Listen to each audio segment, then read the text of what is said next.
This is the Halftime Show with Omar Al Duri on Pulse 95. Salam and welcome to the Halftime Show on Pulse 95 Radio, live in the heart of Sharjah. I've got an expert today who specializes in a term that's being branded all over health and well-being. It's peptides. Dean E. Henry, who is a peptide specialist and peptide therapy expert, is the person I'm bringing on the show. And I've been trying to bring him on for a while because everywhere around the world right now, everyone is talking about peptides. So what are peptides? How do we use them? Are they safe? All that I'm going to be asking him here on the only place to be at 3, the Halftime Show on Pulse 95. This is the Halftime Show with Omar Al Duri on Pulse 95. Salam and welcome to the Halftime Show on Pulse 95 Radio, live in the heart of Sharjah. I'm super delighted to have my next guest on because the trending word at the moment is peptides, and who better than peptide specialist himself and expert, Dean Henry. Dean, welcome to the show, my man. Hey Omar, thank you for having me, man. Offline, I said the man, the myth, the legend, because you are a busy guy. It certainly got busier in recent times, that's for sure. Amazing. And I want to dive straight into it because even people at the office at radio were asking me, "Oh, do you know much about peptides?" And I thought, you know what? I can bring someone who actually knows a lot about it. So the question I want to ask you first, from the scratch, what are peptides? Yeah, so peptides, there's a couple of answers to this question, so nothing simple, is it? But so peptides are found in nature, they're found in biology, they're found in plants. When you eat a steak, you consume the steak, it goes, your digestive enzymes turn it from a protein to a polypeptide to a peptide, and then to an amino acid going into the blood. They've been part of biology for millions of years. We can't exist without amino acids and peptides. So that's more of the sort of biological, natural version of peptides. Then we talk about what the question that you're really asking is, what are therapeutic peptides? And these are peptides that people are taking. So again, it's just 2 chains of amino acids that are linked together, they turn into a peptide. Once you go to 50 chains of amino acids or just above, then it turns into a polypeptide. And then at 100 or above, it turns into a protein. So essentially, we're dealing with very, very tiny proteins. Now, most of the peptides we work with are found in the body, or they are produced by the body. So we estimate there's around about 10,000 peptides in the body already. But the body processes and in transition has anything up to more than 1 million peptides. So we're always producing peptides. They just don't stay around. They're transient. They just move around the body to produce hormones and help with organs and in blood. So we're completely made of peptides, or are producing peptides every second for different outcomes. So therapeutic peptides, all they are really doing, they're signaling molecules for endogenous optimization inside the body. So I always explain this, and I'm sure you see my content. This analogy is boring to me, but if you haven't heard it before, it's okay. But receptor proteins in the body, the peptide is targeting receptor proteins in the body. How I explain this to people, I dumb it down for myself so I can articulate it, as these are like doorbells to all these different peptides in the body. So the peptide rings a doorbell and then runs away. So the peptide doesn't stay in the body for very long. This is why we don't really see side effects. There's always a caveat to that. I mean, you get a side effect from drinking too much water, right? But generally, we don't see a side effects. It's not like synthetic hormones or steroids, because once using the doorbell analogy again, you ring the doorbell, you open the door and let the stranger in, you're letting the synthetic hormone in. And this is when it can possibly start to suppress your own endogenous production. And then when you come off of them, it's very difficult to get your own endogenous testosterone, sex hormones, growth hormone back to optimal without taking them. So you have some reliability. With peptides, you don't get that, particularly if you run them properly, because they're always cycled. So you ring the doorbell, you run away. Doesn't stay in the body, so we don't see side effects. The downside to that, of course, if you want the best outcome, then you need to keep taking them. So you have to, some of them you need to take twice a day, 5 days on, 2 days off. Some of them you need to take every day, but these are for 6-week cycles. So you get that compounded effect over time, and then you take a break. Your body still works with the outcome from the peptides even when you take a break. Maybe after a 6-12 week cycle off, and as we're aging, our peptides are decreasing. When we was 21, they was optimal, and they start to decrease from the age of 25. So as they start to lower again, the older we get, probably the fall off is going to be a little bit quicker, but they don't just stop. Your base level is going to increase a little bit each time you do a cycle. Brilliant, Dean. Thanks a lot very much. You answered every question I had for you, which I was literally going to walk off set. This was brilliant. I was going to ask you, what are the misconceptions about peptides? I was going to ask you, how long should we be on them? And you kind of touched on that as well. And also, when you spoke about your content, you mentioned a couple of things in terms of your background and the fact that you do seminars and workshops for doctors and practitioners to be able to have more knowledge and have the awareness to know when to use peptides. And I think that's what's key, because even recently when I was in the hospital, I was asking the surgeons and the doctors, what about peptides? Again, it requires you to be able to shed that onto them, to be able to deliver it to me as the client or as the patient. So tell me more about that relationship and what you've done, actually, not just in the UAE, but globally with doctors and practitioners. Yeah, so I think that the backstory to that, firstly, and with all due respect to doctors, because I think if I was to live my life again, I would want to get, a PhD. I'm non-medical, I'm non-scientific, I'm not a doctor. But of course, I was, for want of a term, messing around with peptides 10 years ago. And, self-experimenting safely, doing a lot of reading, buying books, Googling, just understanding as much information I could, speaking to some amazing people in Canada that were almost like the godfather of peptides at the time, and really getting a lot of knowledge. And then, that I had a passion for it. I'm an ex-footballer, ex-sprinter. I've always had a passion for being healthy. I come from a family of bodybuilders. My uncle's Mr. Universe. So I've had this around me all the time. So I am into health. And when I understood peptides, I realized that I'm very passionate about them. And suddenly, it's like, when you ask your kids to go to school to learn about something they have no interest in, you expect them to do an exam. I was like that with almost everything apart from peptides. Talking about peptides, just remember it. So it's something that I have a passion for. It's something that it seems to just resonate with me. So I just dug deep into it for many years, and then I started, looking after some VIP clients, and even clients that, had cancer in remission, where certain people were saying, well, you shouldn't use peptides for these people, and I'm not endorsing that you should, but I just did enough investigation to understand for this particular or these particular cases that there's certain peptides that, as I said, they're already optimal in the body. So when you're younger, why would you not want to optimize yourself if you're recovering from a serious disease? And it just didn't match up for me. But that's a little bit of a grey area that I won't dig any deeper into today.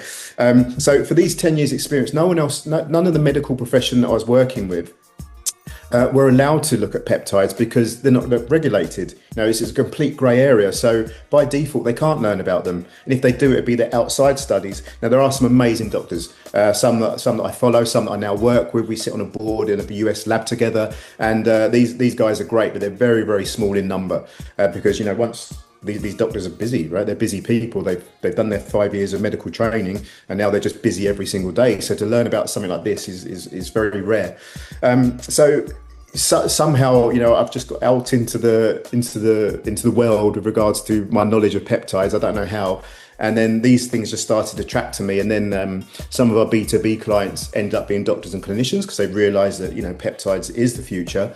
And they said, can you tell me about your protocols? So I went on to one doctor in London, I think the first one was, and he asked me about what protocols I've got. And I said, well, these are the protocols. He said, how do you know all this? I said, well, it's anecdotal. It's what I've learned over 10 years. And, consulting on average, probably 15 to 20 clients a week. So, every day I'm learning something new about a peptide and how it responds to an individual and how intuitive it needs to be. So educating doctors on intuition is an interesting conversation.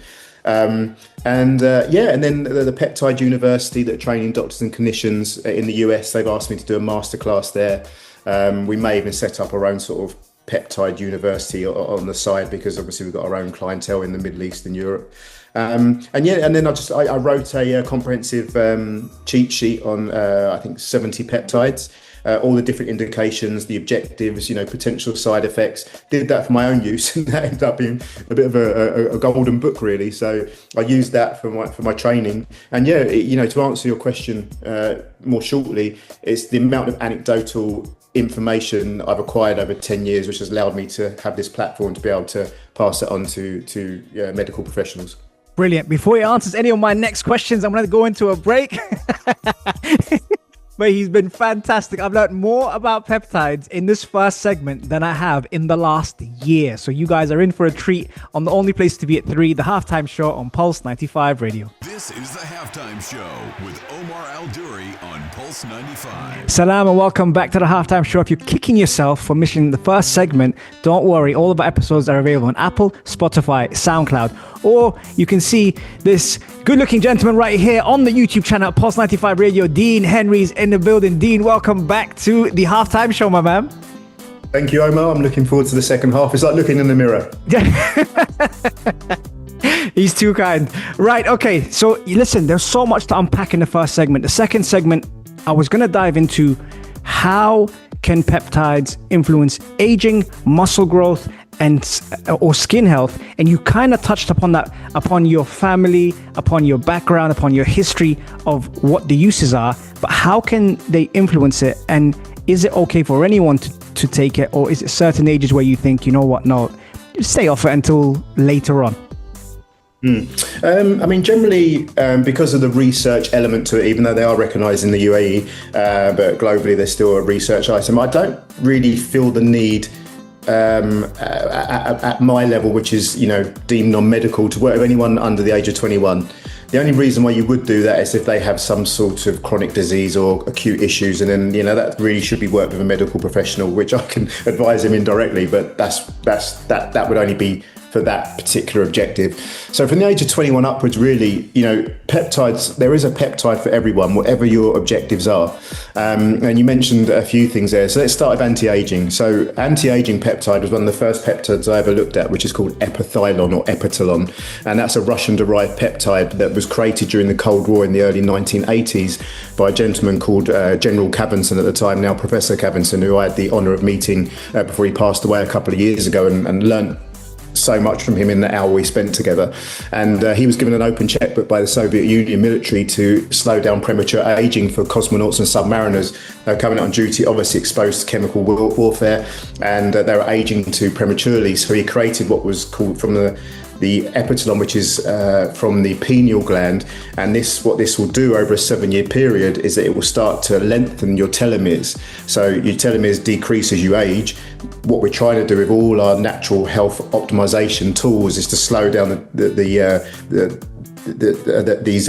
telomeres from decreasing in size. So if you can slow them down, it's amazing. If you can reverse them, that's reverse aging at a cellular level. So when I heard about that, that's why I started Peptide. So that's a family of 21 peptides. They're called peptide bioregulators, and you have that epigenetic sort of DNA switch, if you like, dimmer switch for 21 different target areas in the body, be it lungs, be it heart, be it blood vessel, be it adrenals, ovaries. We have that, and the outcomes are so profound, but they're very underrated because they're not trendy. Everyone's injecting at the moment, and you can take these as a capsule, because of the evolution of Ozempic and Mounjaro. I've got to inject because everyone's talking about peptides. In fact, bioregulators are very, very profound. So they're amazing anti-aging tools for all these different organs and hormones in the body. Then we talk about skin. So GHKCU copper, very well known in the cosmetic industry. They use it for microneedling in the face. So what this does, it stimulates, it rings a doorbell for collagen production. So this is great for skin, hair, not that that's our problem, but skin, hair, nails. It stimulates collagen for that outcome. And that's a great thing for aesthetics, but at a deeper level, it's a healing bioregulator also. But collagen is, your tendons are 90% collagen. So if you take it subcutaneously, as you would insulin, then it systemically goes around the body and starts to heal your tendons and help your tendons be more optimal, which, even though we're talking about this for aesthetics and for recovery, that's also anti-aging. And then I guess to answer your question for growth hormone. So growth hormone is optimal when we're 25. We start to lose it from 25 onwards. The benefits of having high growth hormone is building muscle, burning fat, sleep and energy. So, the higher that is, obviously the better. And growth hormone secretagogue will stimulate the pituitary gland, again, the doorbell to your endogenous growth hormone, to optimize your own endogenous growth hormone without suppressing it with a synthetic product or a synthetic hormone. And the reason why I use that analogy, number one, it's good for aging, obviously, but number two is there does come a point as we age where a growth hormone secretagogue will probably not work, because our own growth hormone is so small, the peptide's got nothing to grab onto to increase. So if there's nothing there, it's so minimal, then it's not going to work. So at some point, depending on the individual, we'd get a blood test to measure their growth hormone levels and say, actually, you're 75, there's no growth hormone here now, or very little. now it's time to see a specialist on to look at synthetic growth hormone because you're not producing any anyway. So I think those three probably cover off your question, hopefully. Yeah, brilliant, spot on. Are there any potential risks in taking those three that you mentioned for someone out there that is interested in going into peptides? So in my 10 years of anecdotal data, the short answer is no. However, because at the beginning of the show we mentioned about cycles. Now, if you speak to some doctors and clinicians or go onto our best friend ChatGPT, they will say to you, you can do long cycles. There's no downside. At some point, like with Ozempic and Mounjaro, which is a different conversation, even though these are peptides, I don't look at these as therapeutic peptides. What will happen is that you'll start to saturate receptors. So once you start to saturate this doorbell, it's going to run out of battery, and then you're going to need to get a new doorbell that's bigger and stronger, which means you need to keep increasing your dose. Eventually, you can get to that, taking silly amounts of peptides to get the same outcome, which of course at that point you're going to start pushing side effects. So understanding the cycles, knowing when to take breaks, knowing when to go back on, that's the key for running peptides for as long as you need to. Fantastic. Second segment done, and the man himself has delivered both legendary segments here on the Halftime Show. There's more coming up right after this. This is the Halftime Show with Omar Al Duri on Pulse 95. Salam and welcome back. Selfishly, I want to ask him 300 more questions, but he's so good at answering them that it's now 150 already. Dean, I want to dive into this. You mentioned the cheat sheet, and straight away, a lot of people are like, what's that? What's he talking about? And you said there was 70 when I heard that, but I'm not going to ask you to name all 70. I would want you to kind of name 5 that you think are probably the most in demand or commonly asked for, because people now have injuries or want to, optimize their well-being, their health, their fitness, etc. So if you could name me 5, what would they be? Sure. So BPC 157 was the most popular peptide that we've been working with for years until the evolution of the GLPs. Now people want the weight loss ones, right? But BPC 157s, that's for recovery. That's for protein synthesis. So after you train, you recover better. For healing pre and post surgery. So this systemically goes around the body, looks at inflammation and heals connective tissue. Where it is already in the body, as I mentioned, most peptides are already in the body. BPC is isolated in the gut, so it helps your gut repair. So it's a synthetic version of this that you take systemically, subcutaneously, to have that systemic effect to look around the body to heal. You can also take it locally using ultrasound with a medical professional. I had that for a tennis elbow injury where I tore my tendon. They injected it straight into the tendon under ultrasound, and they put the BPC in there so it localized and helped that tendon heal. So BPC number 1. Number 2 is TB500. BPC is a 15-chain amino acid, by the way. Then we have TB500, which is a 7-chain amino acid, a heptapeptide that's called. And this does a very similar thing, goes around the body, looks to heal. The two stack very well together because it's it's hitting 2 different receptor proteins, but with the same outcome. But TB500 is more for soft tissue, so it's more for muscle regeneration. So if you're hitting sort of the soft tissue and the connective tissue together, then that's the ultimate recovery. Isn't that called the Wolverine stack? That is called the Wolverine stack bar 1, but I would say that in the market it's called Wolverine stack. Because we know better, we're going to add one more. Okay. And that's a GHKCU copper peptide. And that's the peptide I just discussed for healing tendons, for hair, for skin. And if you add that to the stack, then of course you are repairing your tendons as well. And it's got a healing bioregulator pathway to it as well. So those 3 together are the real ultimate Wolverine stack, in my opinion. So that's 3 peptides. Then number 4, and even this one you can add to a repair stack as well, is called KPV. This is a tripeptide. This peptide is for inflammation.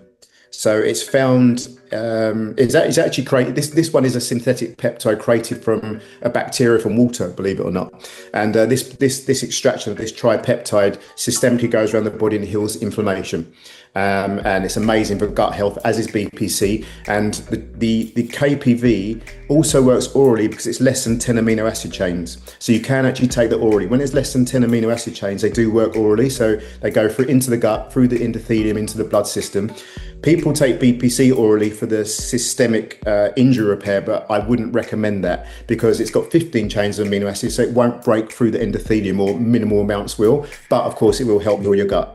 So that's 4. And then number 5 finally is testosterone, and that's the growth hormone secretagogue that we just mentioned. That was originally created for men that were carrying too much belly fat, that had HIV, that needed to lose the belly fat for the medication to work.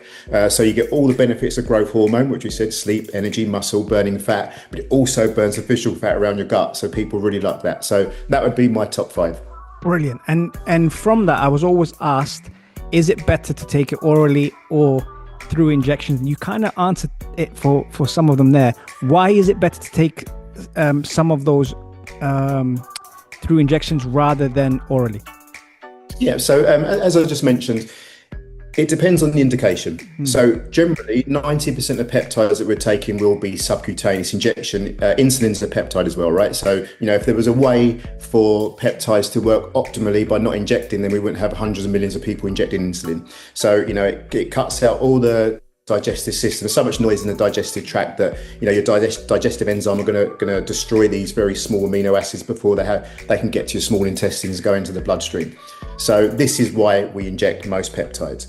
However, the peptide bioregulators I mentioned, they're only 2 to 4 amino acid chains. Anything below 10 amino acid chains, sorry to repeat myself, but these are more bioavailable because they can get they're so nano in size. They can get through the digestive tract and then through the endothelium into the bloodstream. And then again, the only caveat to that would be if you're taking a peptide to heal the gut. So that would be the BPC I mentioned. That's got 15 chain of amino acids. But there are new delivery systems. I mean, we have cognitive performing peptides that you take intranasally that hit the neuroreceptors. So, I take those before going on radio shows, and I take those before, meetings and to focus, to give you complete focus. But remember, it's not a stimulant. It's just naturally pressing that doorbell again for your mind to be optimized for that purpose. Taken as a protocol, this will help with brain fog, neurodegeneration. So these peptides are quite amazing as well. And last one before we head into the break, what's the difference between pharmaceutical grade peptides and others available online? Because now it's everywhere. Yeah. The question's interesting because pharmaceutical grade doesn't always mean better. Okay, it just means pharmaceutical grade. But online, 90% of the peptides are not great. You need to know who you work with. Everybody's selling research peptides, that's fine. The one red flag that I always look out for is research only is fine because that's how they should be sold. You're allowed to buy for research, we're allowed to sell for research.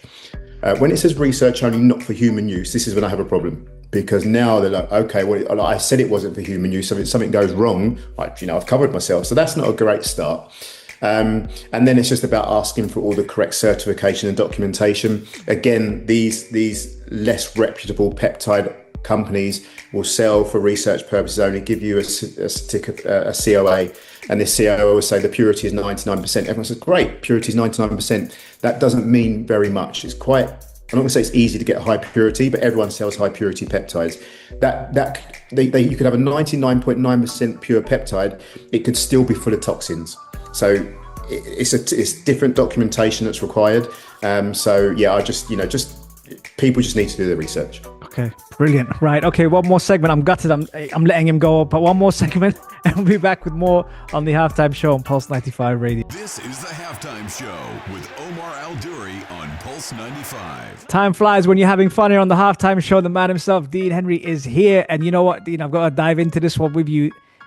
Right now, you said you gave so much good information in terms of just educating us on peptides, etc. And then I was thinking about this. Classic example, post-surgery, someone who's just come off now, past his 40s as well, which I have to admit. And looking good. Thank you. And now I'm asking the question is, how And what advice would you give someone interested in exploring peptides for health, fitness, or injuries? So, I mean, we're going to go back over the peptides I discussed already because they're the most popular ones for this indication, for these objectives. But I mean, ideally what you want to do, I know you mentioned post-surgery, but ideally what you want to do is try and optimize the body of these peptides pre-surgery, because this is going to create a better foundation for your surgery and recovery. So one peptide I didn't mention is SS31. Now, I had some stem cells in my knee, and I've had them everywhere actually, but in my knee, and I took SS31 because this is really good for the mitochondria. So it creates a better foundation for the energy to your cells, and this will help the stem cells take better. I also took the BPC to help with any, with the healing, but again, it's creating a better foundation for the surgery. We then go into the surgery, we continue with the BPC to help with recovery. We have the TP500, we have the KPV for inflammation, and we have the GHKCU to help heal tendons. Caveat there to the GHKCU, if you have any scarring, then you should leave the GHKCU for 4 weeks, because it helps the scar recover too quickly and you get a lumpy scar, a thick scar. So anyone that, again, you speak to people and say, yeah, I'm taking GHKCU post-surgery. I say, okay, well, how long? They say, I took straight away. I said, okay, bad advice, because now there's a chance that your scarring is it's going to almost heal too quickly for your body naturally. Yeah, brilliant. And then from that, for the audience now, what are the key takeaways about peptides and the potential it has, not just to heal, but to prevent, like you just mentioned? And a lot of the times we wait till it's too late and then we go into these certain things, but because we don't know, enough about it, to be fair. And prevention is so important to actually stop you from going to the cure phase. So what are the key takeaways for the audience about peptides and the potential? And when should they start getting flags about it, before they get flags about it, on when to use it? Great question. So I would say from the age of 25, start exploring peptides. You don't need to do many. You can just start with the capsules, the bioregulators. So, often when I'm consulting with people, I say to them, what we're looking at. So I feel great. I say, okay, well, every chain has a weak link. So you have a weak link. They say, no, I'm perfect. I say, okay, let's talk about your parents. Did they have any issues with gut health, etc.? So we can always work our way back to starting that weakest link, even if you feel amazing. So that's a great start point. And then from there, as you say, it's all about prevention. It's understanding these peptides. If you're going to the gym a lot and you take a BPC 157 to help you recover better, then that's going to prevent injury. If you're taking a growth hormone secretagogue, which is great because when you're younger, they just work so much better. When I work with people in their 20s taking peptides, it's so annoying how well they work. So, I can take a BPC for a tennis elbow or tendonitis, and it can take, almost 6 weeks to really get the results. I've seen these 25-year-olds take this, and in 3 days, they're like, I feel better. I'm like, great, so because their peptide that we're focusing on, the receptor protein, is already very optimal because they're so young. But there's no harm in cycling these peptides safely, even if you just do one a year or something. And then obviously as you get older and you start having some issues to target, then you increase it accordingly. But peptide therapy for me is all about prevention. It just so happens that I see a lot of sick people, but my objective really, because of my lack of medical training, is to work with healthy people to make them healthier and to prevent disease down the road.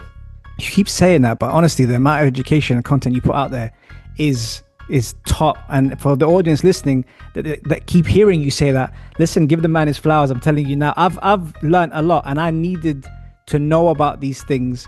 And I was asked these questions. One of my friends asked me before I got injured, and I was like, you know what, I'm looking into it because I want to know more about it, but I didn't have the guts to take it, because as soon as I heard about injection stuff, I was like, I've never injected anything in my life. I'm not sure about it. With that you probably get a lot, and you mentioned why injections are better than oral, etc., and what dosage and all that. With all that in place, how do we get access of education that you have put out there, that have researched, have spent 10 years doing, have educated practitioners? How do the audience get access to that, or even how do they follow you? Yeah, I say so. There's a few variables to that answer. I can't seem to give you just one straight answer at the moment. So number one is follow me on Instagram, dean.e.henry, at dean.e.henry. And that there's a certain amount of information that I'm allowed to talk about on Meta, so I do what I can there. Then we have the Peptide University that we're working with, where it's mainly for doctors and clinicians, but anyone that's really in the sector, I'm sure, can apply. But I am working on my own training module now. So I'm just training 2 people as we speak that will work under me. So you can book a consultation with me. I call that a peptide discovery call, and that can be booked at UAE Peptides or at DN Lab Research. And you can book a call with me for 30 minutes, and I can go through all the information I'm going through now, but with the person's individual key objectives and understanding their own genetic makeup, so we can create a protocol for them. And then the people that I'm training, they'll be working with me soon, so you'll be able to do coaching calls with them, because I am the bottleneck to this business, because there's only so many coaching calls I can do a week. So there will be 3 of us soon, and then in the new year I'm hoping to put a whole peptide training module together. Fantastic. I look forward to hosting you in the studio here in Sharjah. I know you're in Ibiza at the moment now, and I can see the weather's nice, and you can see him glowing in the background if you're watching him on YouTube as well. It's not just due to the peptides. The man looks after himself, being an ex-footballer, etc., an athlete. So I would love to host you on here. It's been an absolute pleasure having you on the show, man. I am delighted that you took time out of your busy schedule to be here with us. And I really appreciate your time. Thanks so much, Dean. Thank you very much, Omar. Thanks a lot.